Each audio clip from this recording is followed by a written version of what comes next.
Hey everybody, happy Monday. Hope you're enjoying this holiday season. And as we're ending the year and starting a new one, I want to talk about a really important topic of goal setting. Do you know that lawyers who take time to reflect on their year end are up to 25% more productive the next year? But here's the thing.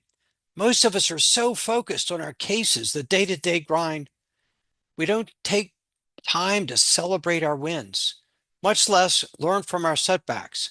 What if I told you there's a proven way to transform this year's lessons into next year's successes? Today, I'm going to show you how to celebrate your wins without slowing down, turn your challenges into opportunities for growth, and create a strategic plan that will make 2025 your best year yet. Welcome to the Free Lawyer Podcast. I'm your host, Gary Miles. The Free Lawyer Podcast is designed for the lawyer, entrepreneur, or professional who is in some way unfulfilled, stressed, or stuck and is looking for something better. We will discuss various blocks that limit us from achieving the personal freedom that we all desire but have not yet fully experienced. And we will give actionable steps to free yourself from them. Are you looking to achieve a new level of success? If so, this podcast is for you.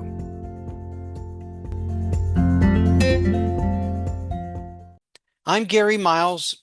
I'm a lawyer and coach with over 4 decades of experience, and I love helping lawyers like you break free from the stress and build fulfilling, successful practices. I spent the last number of years helping lawyers transform their practices from overwhelming to outstanding. Besides coaching lawyers, I have my weekly newsletter on LinkedIn with over 3,600 subscribers. A new issue drops every Tuesday. I have this podcast, which we're now up to episode 277, and it's now on YouTube, so you can see the video as well. And I wrote my first book, Breaking Free, which was released last year.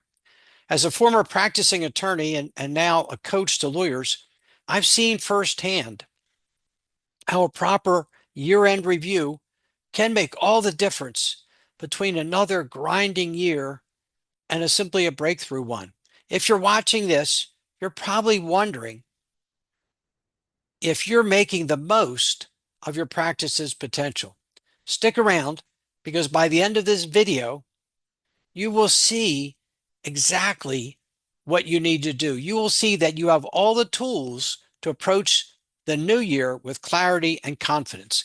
You know, as lawyers, the end of the year is often more about holiday parties and deadlines for completing COE and getting our time in for the year.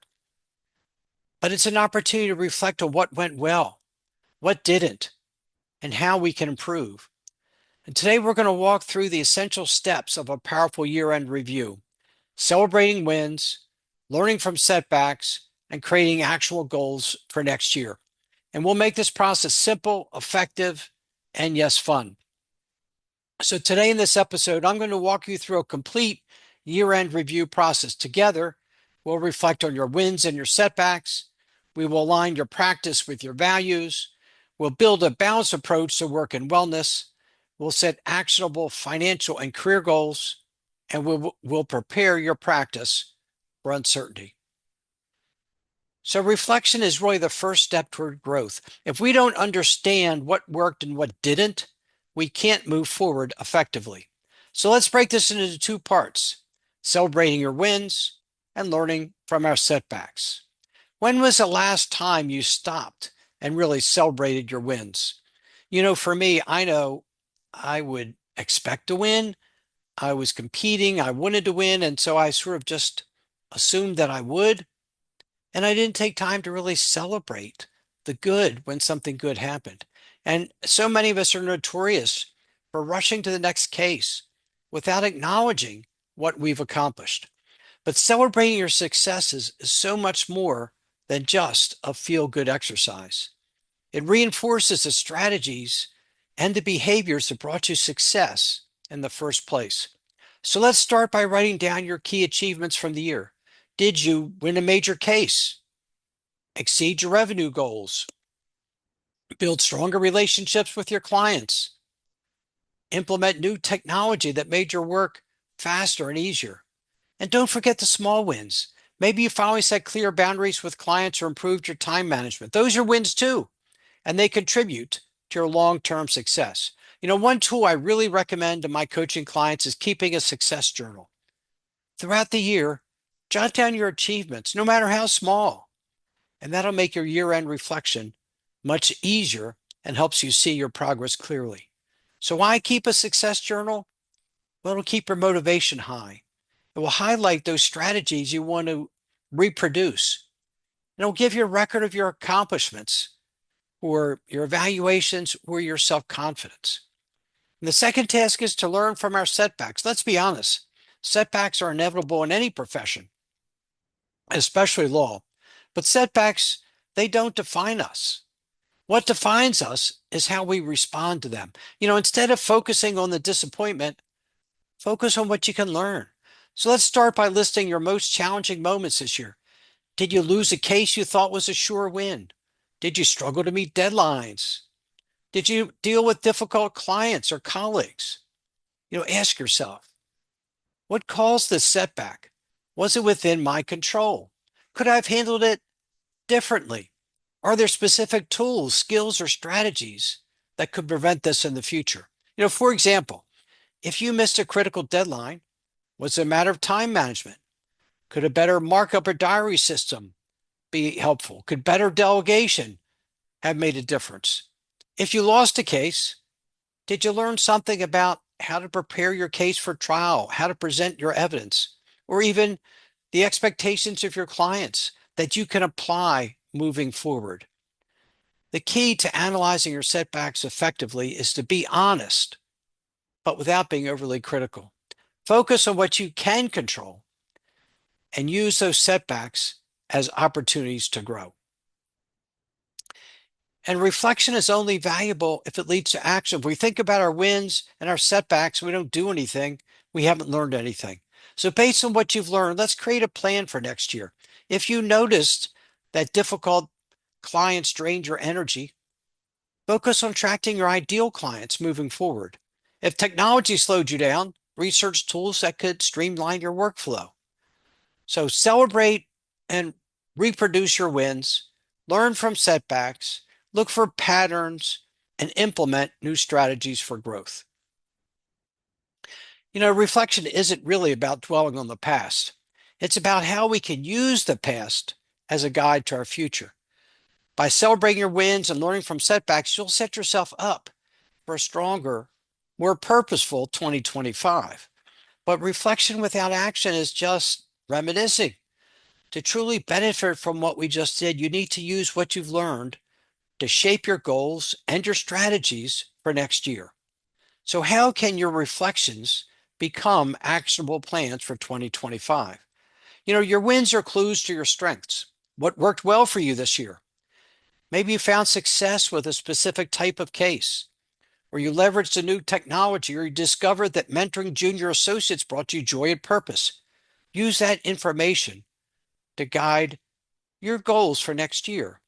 So for example, if your win was that you exceeded your revenue goals through referrals, make it your goal this year to increase your referral marketing efforts by, say, 15% in the first quarter. If you implemented practice management software that saved you time, make a goal to expand technology use to include billing automation by June. If your win was building stronger client relationships through proactive communication, make it a goal to establish a quarterly client check-in system for your best clients.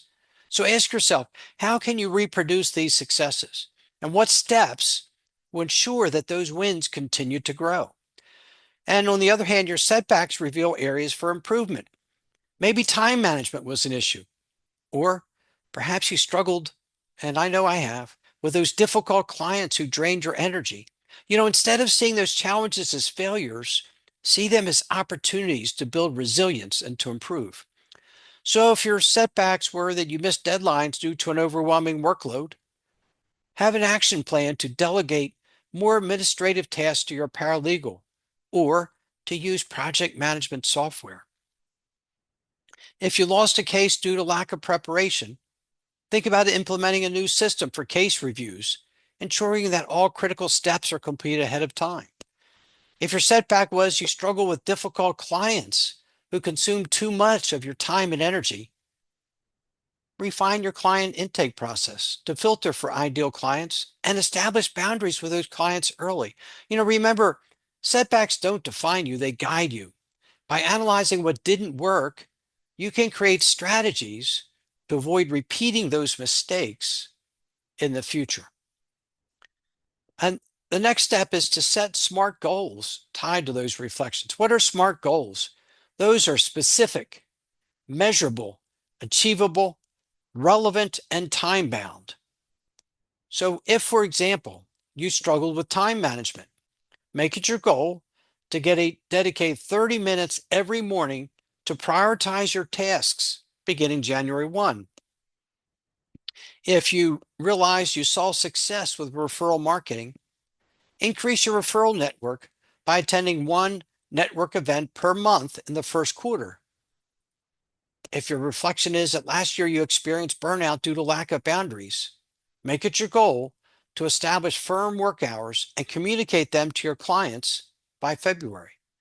SMART goals turn vague inspirations into clear, actionable steps that keep you focused throughout the year. And the next thing to remember is not every goal needs to be acted on immediately. So prioritize your efforts based on impact. Focus on areas that will bring the most significant returns, whether that's financial growth, client satisfaction, or personal well-being. So identify those quick wins that can be implemented immediately. Tackle the high impact areas that require more effort but offer significant returns. And delegate low priority tasks to free up energy for critical objectives. See, when you focus your energy on what matters most, you will see faster, more meaningful progress. And reflection isn't really just a year-end activity, it's a practice. So I encourage you to schedule regular check-ins with yourself, whether it's quarterly or monthly, and use those moments to assess your progress, adjust your goals, and celebrate your wins. See, reflection is the foundation of intentional planning. By using your insights to set clear goals and prioritize your efforts, you're not just preparing for 2025, you are creating a roadmap to lasting success. So stay tuned, because next we're going to talk about how to align your practice with your core values to ensure that everything you do supports the life that you want. So let me ask you at this time, do you feel like you could use some help turning those reflections into an actionable plan? If so, you can schedule a free coaching call with me today. There's a link in the description. So let's shift gears now and talk about something deeply personal, but really incredibly impactful. Aligning your practice with your core values. Nothing is more important than aligning your practice with your core values. Why does it matter? Because when your work reflects what you truly care about, it becomes more than a job. It's a source of purpose. It's your passion. It's fulfilling. So first you start with discovering your core values. Ask yourself, what matters most to you? Think about the moments this year when you felt most fulfilled. Were you mentoring a younger colleague? Serving a client who truly appreciated your efforts, somehow making a difference in the community? Ask yourself questions like these. What motivates you to practice law? What did you feel proudest of in your work this year? What frustrations did you experience? And what did that reveal about those areas that conflict with your values? And what are the most important things to you in your practice? Is it independence? Is it income? Is it serving the community? Think about what your values are. And once you've identified your values, take a hard look at your practice. Does your work align with those values? For example, if you value financial security, are you focusing on high value clients? If you value making a difference, are you allocating time for pro bono work? If you value work-life balance, are you setting actionable boundaries with your clients? So look at your caseload. What cases do you have that align with your values? And what are some areas of misalignment? Are you working with difficult clients who are challenging and who you don't like, or handling cases you don't enjoy? And consider pivoting your practice to better reflect your interests and your passions. So start small, but be intentional. Prioritize those clients and cases that truly align with your values. If you value mentorship, carve out time to guide younger associates. If community impact matters, take on pro bono cases that energize you. Over time, your practice will reflect not just your skills, but your deepest values. You know, the next goal after we align our practice with our values is to create a balanced practice. Work-life balance is not just a buzzword. It's essential for long-term success. Lawyers all too often prioritize the needs and demands of their clients over themselves. But the truth is, you can't pour from an empty cup.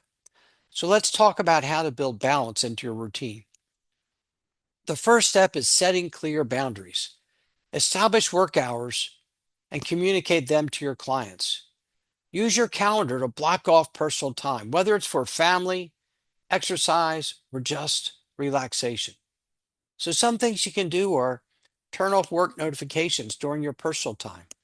Set client expectations up front about your response times, and delegate non-critical tasks to your team, to your paralegal or your legal assistant. The second is to prioritize wellness. Make wellness a non-negotiable part of your schedule, whether it's daily walks, yoga, or mindfulness practices. Taking care of your physical and mental health is critical to maintaining your energy and your focus. So try for regular exercise, even if it's just a brisk 15-minute walk. Try mindfulness or meditation to reduce stress. Schedule vacations or breaks to recharge. Eat healthy. Try for 8 hours sleep every night.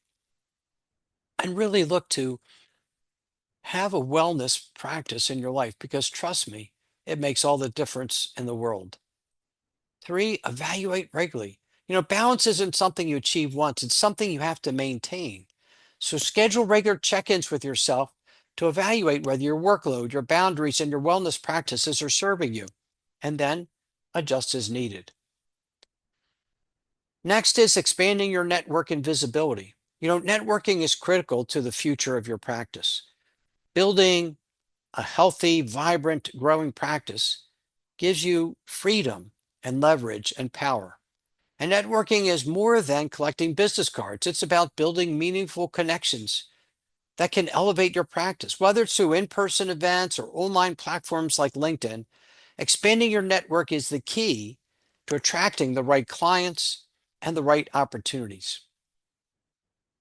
So start by refining your LinkedIn profile. Highlight your achievements. Share thought leadership posts. Engage with content from colleagues and industry leaders. Be active and purposeful and intentional on LinkedIn. And that will position you as an expert in your field. I started becoming active on LinkedIn in 2021.